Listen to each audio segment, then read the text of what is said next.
वसुदेवसुतं देवं कंसचाणूरमर्दनं देवकी परमानन्दं कृष्णं वन्दे जगद्गुरुम्.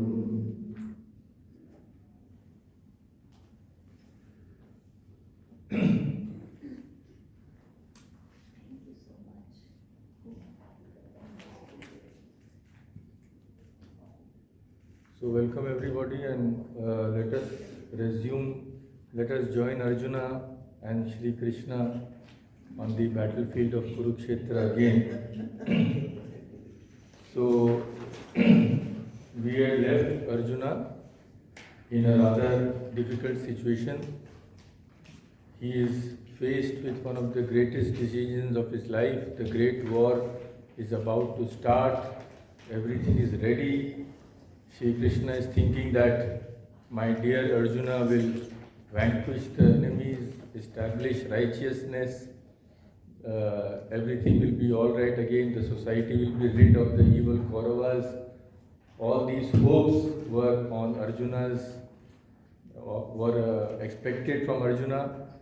And what is happening here? That great Arjuna, one of the greatest warriors in the world, a great devotee, he is telling Krishna that he will go to the forest and beg his food, and this loss of life and all this sin he does not want on his head. Let anybody do whatever he likes, but he is not going to engage in a war which involves so much violence. So we have already gone deep into Arjuna's mental state with the last two discussions yesterday. So let us now explore it more. It is a fascinating study. Why? Because all of us are, to a greater or lesser degree, facing this challenge in our lives, very similar to what Arjuna was facing. So what is the problem here with Arjuna? Where exactly lies the obstacle? In the words of Swami Vivekananda, I quote, he says about this, there is conflict in Arjuna's heart between his emotionalism and his duty. This we have seen yesterday. The nearer we are to beasts and birds, the more we are in the hells of emotion. These are Swamiji's words. We call it love. It is self-hypnotism. We are under the control of our emotions like animals. A cow can sacrifice its life for its young. Every animal can. What of it?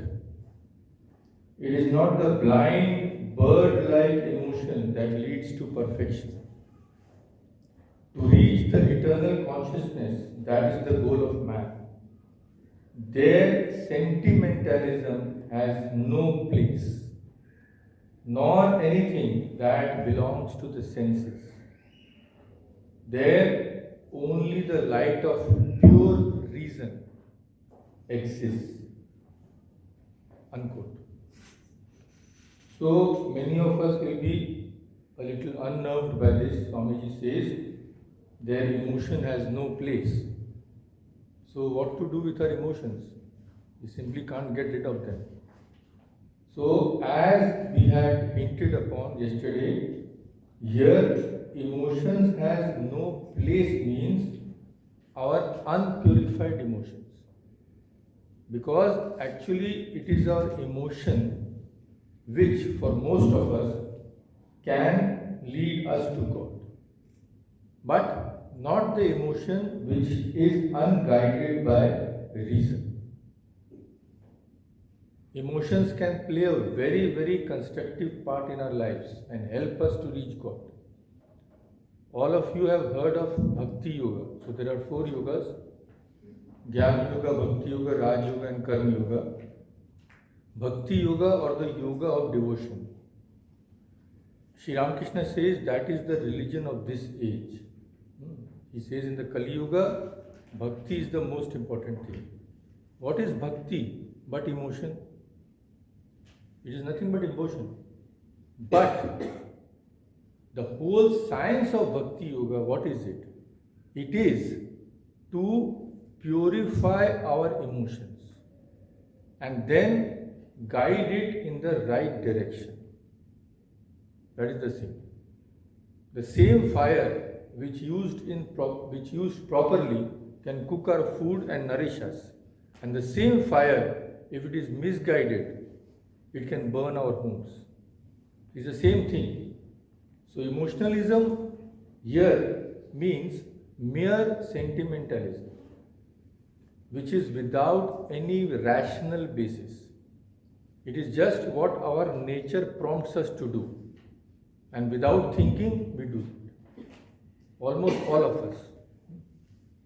So that is why Sri Ramakrishna says that these desires in us, they cannot be eliminated. They can only be redirected. So when we redirect it in the proper channel, they become very powerful instruments for our spiritual progress. That is why in Bengali he says, Mod Ghuriye Dao, Mod Ghuma Do. You are heading towards direction, you are traveling in a car and you lose control of the car.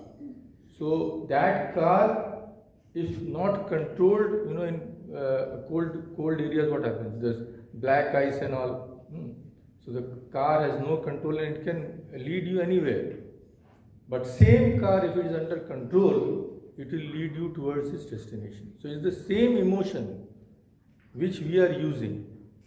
Properly directed, it can lead to all good. While improperly channelized, it can make our lives hell, absolute hell. Emotions are very, very powerful, very powerful. They can absolutely, if not controlled, they can break us. And those emotional shocks are so great, they can, whole life they can ruin. Absolutely, there are so many instances. So this is the thing which we have to understand. Now Arjuna was overcome by pity, it is said, kripa. Kripaya paraya vishto. Overcome by pity, and this was manifested as the physical symptoms described. So these are the reactions which you have seen in Arjuna. These are the reactions. He cannot stand. He is telling, my bow is slipping from my hand. My whole body is covered by perspiration. So these are the physical reactions which fear and sorrow produce. Devotion cannot produce that. Renunciation cannot produce that. So it is fear and sorrow which is producing all these symptoms which Arjuna describes. And if discrimination is lacking, if we don't control those emotions, we are completely overwhelmed by them. Just like a tidal wave, tsunami, etc., something. And when there is no dam, what happens? There is nothing to break. It completely, everything on its path, it destroys if it is not controlled. So our whole lives can be really painful if these things are not understood and not redirected. So kripaya paraya vishtu. These two are very important here, because this kripa is overwhelming Arjuna. This pity. Here kripa does not mean God's kripa, God's grace. No, not at all. It is pity. And pity not for all. Pity based on I and mine. That is the problem. Sri Ramakrishna says, love for everyone is daya. Daya leads you to God. That is compassion. But love only for one's own is maya. And it leads you away from God. So Arjuna's pity is only directed towards whom he thinks are his blood relatives, his flesh and blood. That is the problem. Now, pity may evoke compassion. That is okay, that is not bad if the compassion is for one and all. But if that pity destroys our power to resist, destroys our power of discrimination, then can that pity be called a virtue? Pity is okay, compassion is okay, but there has to be some rational thinking behind it. How it has been beautifully explained by one of our Swamis who has written a small commentary in the Gita. I was simply amazed when he gave this example, beautiful example. See, there are three friends, he says. Three friends are going, they are on a journey. All of them have great love for each other. Unfortunately, they meet with an accident. One of them is injured to some degree. Okay, one friend is injured, both of them love him. But the other two, those two, have different reactions. One of the friends, when he sees his friend injured, he completely faints, completely breaks down, starts crying. Oh my God, what has happened? What will happen now? Absolutely loses control over himself. While the second friend is also deeply hurt, but he keeps his head, does not lose control over himself, immediately calls 911, does whatever is necessary to make his friend comfortable. So takes him to the hospital, does other necessary things, whatever is necessary. So both the friends are feeling compassion. But one of them is completely governed by his emotion. So he proves to be useless. In fact, more than useless, because he has to be taken care of now. Yeah. But the other person, although he is feeling hurt, he is feeling sad, but he does not lose control. In that crisis, his mind is working because he is not under the sway of emotions. He knows what to do, what not to do. So compassion here is inside both of them. Both of them are compassionate persons, and especially when their friend is hurt. But this compassion is manifested in different ways. One is absolutely useless. Not only useless, it is troublesome. But the other one actually is helping the friend by keeping himself under control. That is the thing. So, beautiful example. Now, Arjuna here is unfortunately like the first friend, who swoons and faints, etc. So, this type of compassion is not only not necessary, but it is also not recommended, because this springs from lack of discrimination. And when this happens, infatuation spreads its tentacles, our vision becomes perverted, and we take the wrong for the right. So at that time, when that friend was fainting and swooning and crying, if somebody had told him, why are you behaving like this? He would have told, you have no compassion for this fellow. How are you acting like this? How can you be without any emotion? I feel for him, that is why I am acting like this. So similarly, Arjuna is doing the same thing here. He says, because I feel pity, I cannot fight. So I am actually extremely compassionate. I am dying for them. But he does not realize that this is misdirected emotion. That is the thing. So how we know? Because how can a person contradict himself within a blink of an eye? I say one thing now, the very next moment I'll say the opposite thing. How can it be? Then where is my rationality? Arjuna is doing the same thing. What is he doing? Just 1 minute ago, he told Krishna, let me take my Ratha in the midst, and I will see who dares to fight the evil-minded Kauravas and Duryodhana, that fellow. Now, after that, what he is telling? Drishtvevam swajanam. Swajanam means, swa means my, janam means people. Just a moment ago, you were telling that I will see this fellow evil Duryodhana. Now you are telling all these are my people. One moment, you have changed completely. So, those who had done him and his whole family grievous wrong, and we will see what wrongs the Kauravas had done. He is seeing as Swajana, my own people. So if he had been asked, you had come to see those who were helping the evil-minded Duryodhana, you had come to fight them, he would have said probably, oh, you are heartless, you don't have any compassion, maybe they have done wrong, but how can I kill them, etc., etc. Now maybe if he had only seen Duryodhana or Dushasana or Shakuni, they were evil incarnate, then maybe he would not have lost his head like that. But when he saw those people whom he venerated and loved, like Bhishma, Dronacharya, Kripacharya, his teachers, then he loses his mental balance completely. But there can be no compromise. If somebody protects adharma, if somebody is on the wrong side of dharma, he has to take the consequences, whether it be Bhishma, Dronacharya or anybody. Why didn't Dronacharya say, I won't fight your war?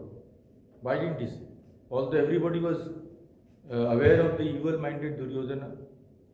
And why did Bhishma had taken a vow that he will protect the throne of Hastinapur? Why didn't Bhishma give up that, he could have taken the stand that because these people are supporting adharma, I won't help them in this endeavor. Why didn't, it is a mystery, why didn't they do this? But we all know that they did not do this. So, if they are on the side of adharma, they are encouraging adharma. And actually, if Duryodhana knew that Bhishma and Dronacharya would not support me, would he have dared to fight? He knew that Bhishma was undefeatable. Dronacharya was unbeatable. Nobody could defeat them. He knew that. Nobody in the world, not even Arjuna. So he was sure, oh, these two are on my side. But he forgot Krishna. Actually, those two could be got rid of only through Krishna's ingenuity, not otherwise. So that was the problem. So now he says, Nacha shreyo anupashyami hatva swajanam ahave. Even after long consideration, I do not see any good to be derived from killing my own people in battle. This own people is creating all the problems. So he says, Na kangshe vijayam Krishna. I don't want vijaya, I don't want victory. Na cha rajyam sukhani cha. I don't want your kingdom, I don't want all the pleasures which kingship brings. Kim no rajye na govinda, kim bhogair jivite nava. O Keshava, I do not hanker after victory, nor even a kingdom, nor pleasures. O Govinda, what need do we have of a kingdom, or what need of enjoyments, or even of life? He is telling. He is even despairing of his life. He wants nothing. So, one who wants nothing, he must have climbed a very high state of Vairagya. But is this true Vairagya? That we have to understand. Now, we have already touched upon that point yesterday. Again, we will elucidate it. Vairagya, if it is true, or even if it is not true, it enters in two ways. One way is how true Vairagya enters. Another way is how this Shmashan Vairagya or Markat Vairagya enters. First is true Vairagya. It enters by reasoning and discrimination. Again and again, all saints and sages, if you say, they tell us to reason. Buddhi. Use your intelligence. God has given you intelligence. Reason it out. See the world. Analyze it. See what you are getting from the world. See what you are hoping to get, what people are running for, what remains in the final stage. Think about those things. Then you decide on your course of life. So it doesn't happen in one day. Keep on thinking, keep on experiencing, keep on learning from what people are experiencing. So this is called reasoning and discrimination. In the Upanishads, it is there. That exactly says, Karma Chitan Lokan, this loka which is manufactured by karma. Karma Chitan Lokan, analyze it. Analyze it. Then if you analyze it rightly, what will happen? Nirveda. Nirveda means you will have an aversion to it. All these worldly endeavors, you will have aversion to it if you analyze it correctly. So, long process, analyzing, sadhana, thinking, cogitating leads to true Vairagya. But this Markat Vairagya or Shmashan Vairagya, how does it enter? Generally, if one is terribly depressed, some temporary depression has come. Some maybe loss of money, some near and dear one has gone away. But that doesn't have, when that incident occurs, that mind is not prepared to learn from it in the same way as when the mind has been previously trained. So what happens? That depression or something, as soon as the cause goes away, the mind reverts back to its own stage. But if the mind has been already habituated to analyzing, reasoning, discrimination, then what happens? If such a misfortune comes, one immediately learns from it and redirects his mind. Now many people suffer from the loss of their near and dear ones, unfortunately. But it is not that all of them redirect their lives after suffering so much. But in the case of saints like Swami Advaitananda, a disciple of Sri Ramakrishna, he was even older than Sri Ramakrishna. So he was called Budo Gopal, Old Gopal. You may be knowing. So how did he come to Sri Ramakrishna? His wife died. And he was in terrible suffering. So one person took him to Sri Ramakrishna. And by the grace of God, his whole life changed. He became a saint. So there must have been some past sanskaras. He must have worked hard. He must have already done something in that life or previous life. So when that misfortune came, it actually gave him a new life.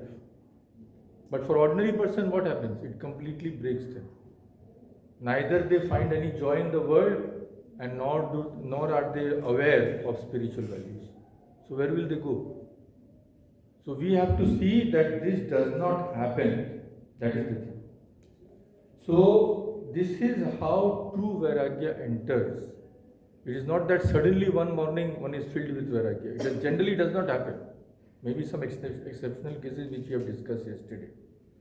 So this was what is happening in Arjuna. Immediately there is some, and we have seen the signs. Shoka and Moha, that does not come with true Vairagya.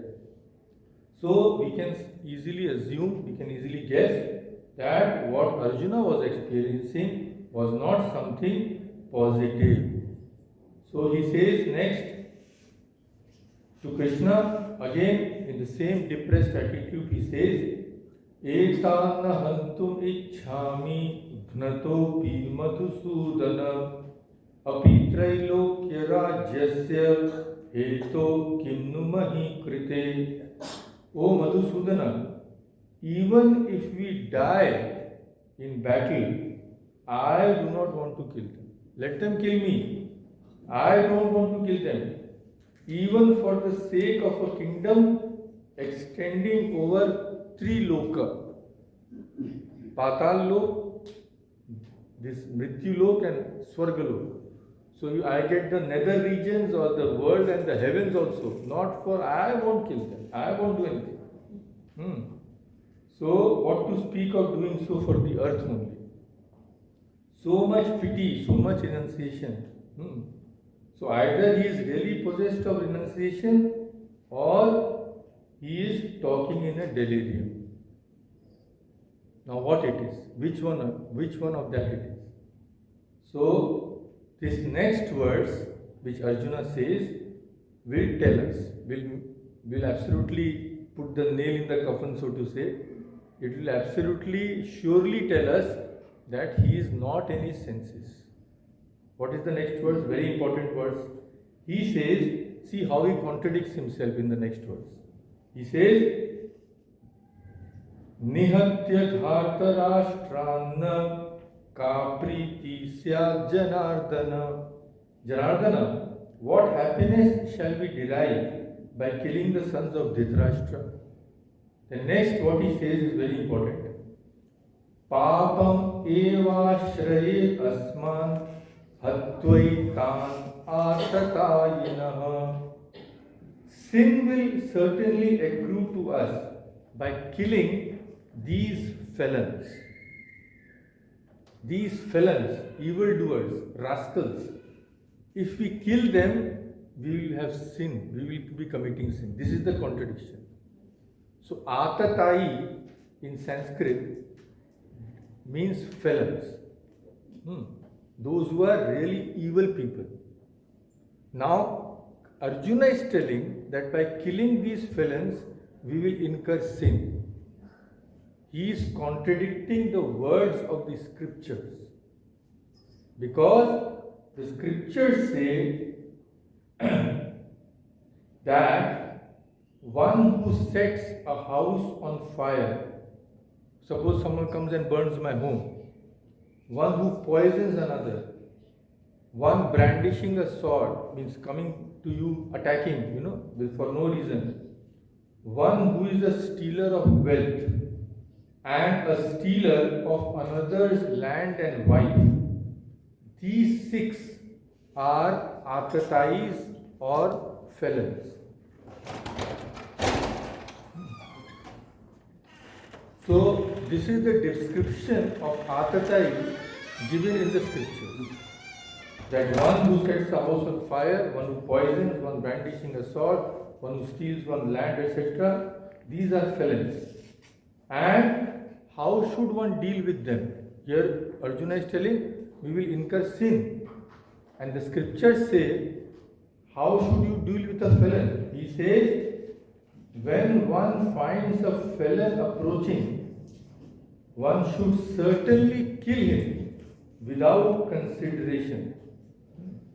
No sin whatever is incurred by a killer from slaying a felon. There is no sin. This is from Manusmriti. So scriptures are telling that if there is a felon who has done all these things to you, setting your house on fire, poisoning another, etc., you can kill him without a second thought. And Arjuna is telling, Arjuna knows these are felons, atatai. Why? See, what are the signs? One who has set your house on fire. In Mahabharata, what had happened? There was a beautiful palace constructed for the Pandavas by the Kauravas. That was in, where was that? Lakshagriha, in that place I've forgotten. So Lakshagriha means what? Lakshagriha means a house made of wax. Yeah.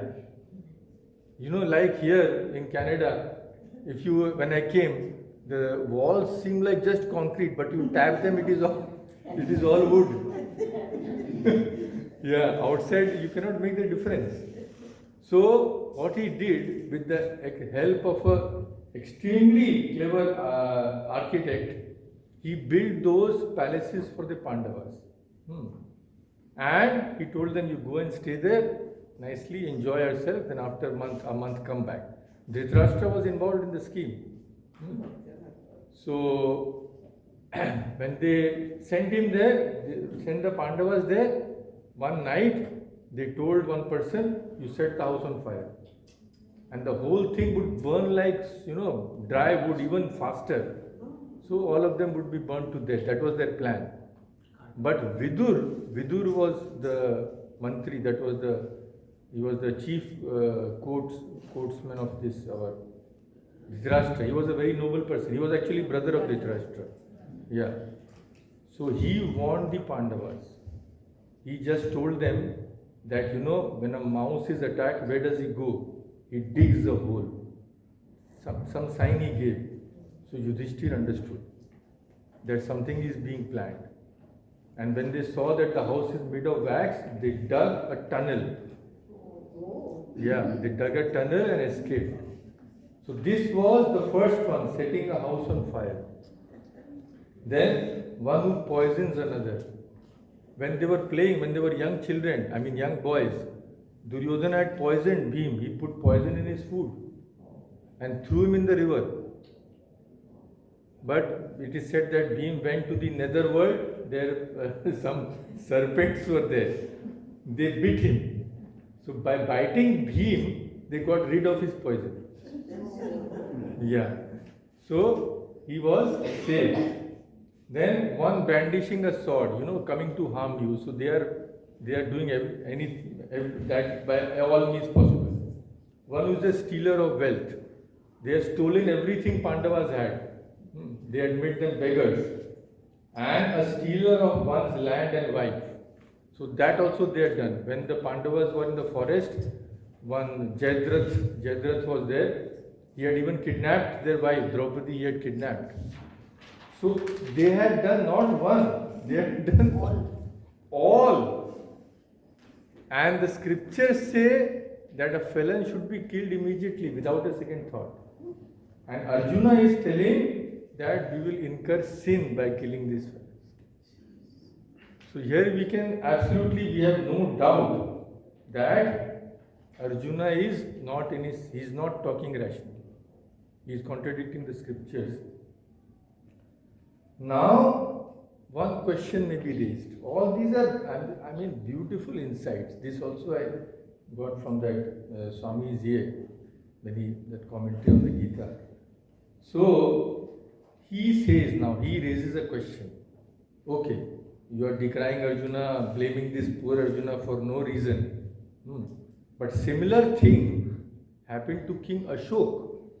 King Ashok, one of the greatest conquerors in India. So what happened? After the Kalinga war, when Ashok saw all these dead bodies lying, weeping, ladies are weeping over their husband, their sons, he was completely overcome by pity like Arjuna. And he said, I will never fight another war. Then he embraced Buddhism, he spread the message of love and peace all around. So now the question will come, it is the similar case with Arjuna also. What is the difference? Then why are we decrying Arjuna? He was a noble person like Ashok. So what is the answer?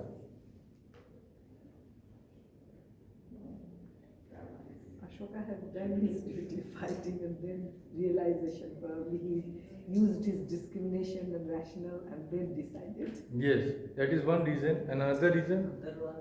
Maybe Another difference? Kalinga, they are not did the bad things. Maybe Ashoka went and just conquered that place. But there is one very important point. Third versus the third. That is also correct. That is an additional insight, thank you. But there is another point. That point is very beautifully pointed, that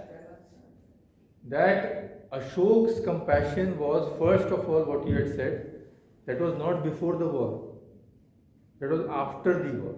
Right. When he had won, he did not have any fear. Second, the most important, he felt compassion for all. He did not see only his blood relatives. That compassion was for all. Right. So that was true compassion. He really felt that in a way he was responsible for this kind of misery which the people are suffering. So it would never be repeated again. Arjuna's pity or compassion was only directed towards whom he suddenly began to consider his own.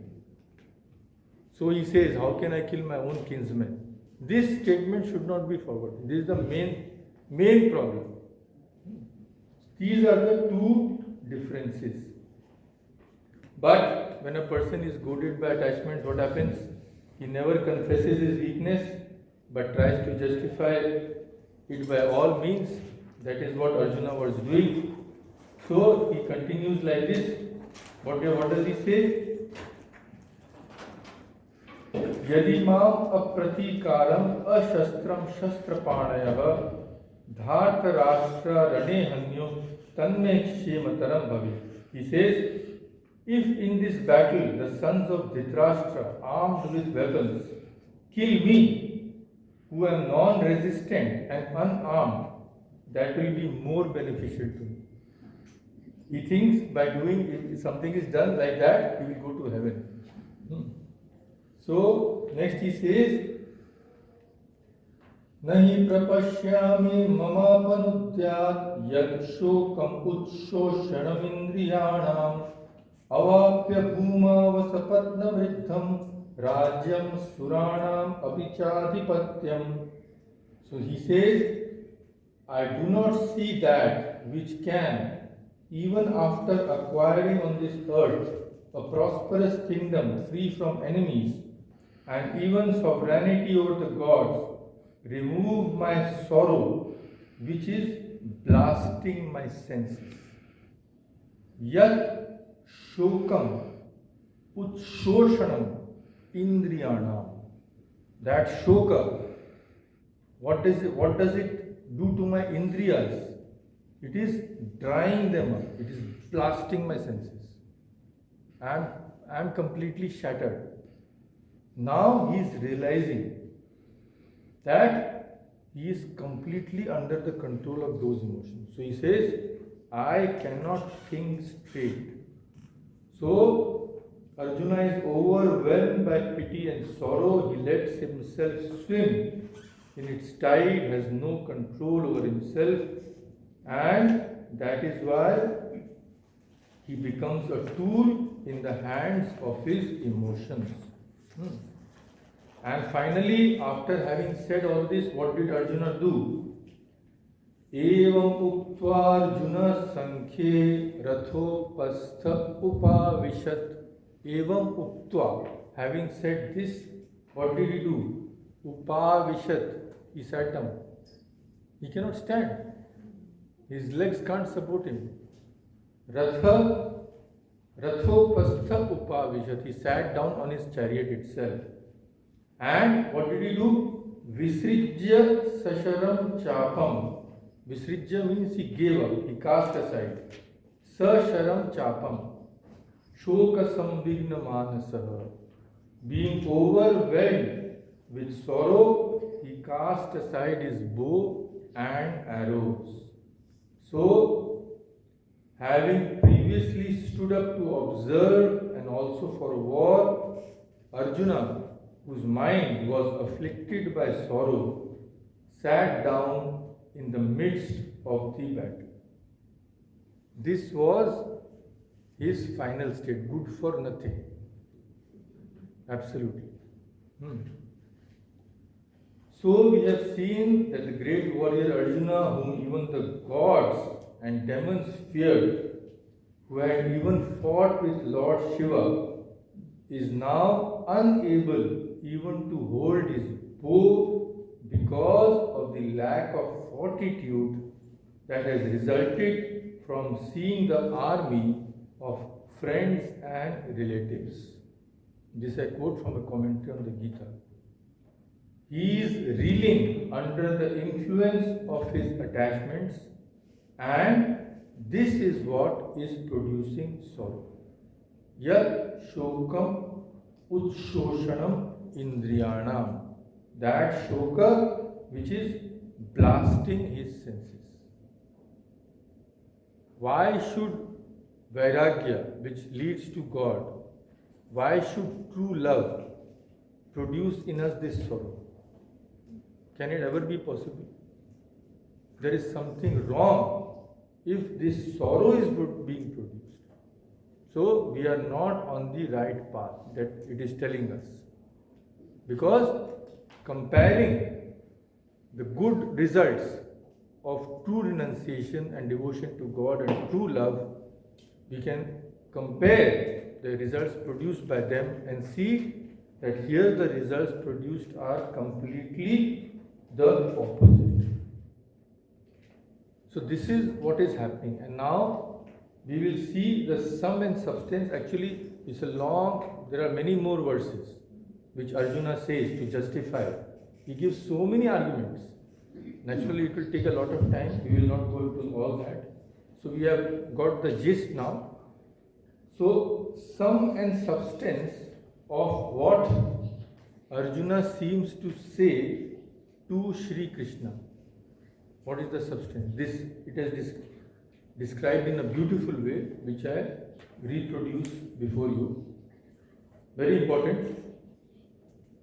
So he seems to say, how can you ask me to kill these dear and revered ones to whom I am obliged in so many ways? Can't you see, he's telling Krishna, can't you see who all are standing before me? My fathers and grandfathers, maternal uncles and brothers, sons and grandsons, comrades and friends, fathers-in-law and teachers. See, there is Dronacharya, from whom I have learnt all I know about archery. You want me to use that very knowledge against him? That is repayment of debt to the Guru. I will go to hell.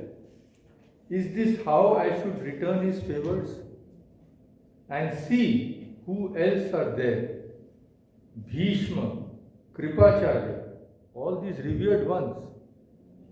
You might as well ask me to kill Yudhishthira, my own brother. Because these people are as much my own as he is. So rather than fight them, it will be far better if I live in caves and forests and subsist by begging. And Krishna, you of all people are asking me to engage in killing. You are the embodiment of dharma, and everybody knows killing is a great sin. I will go to hell forever as a result. And I don't know what, after all, will be achieved by my fighting. Suppose I listen to you and fight. What will I achieve?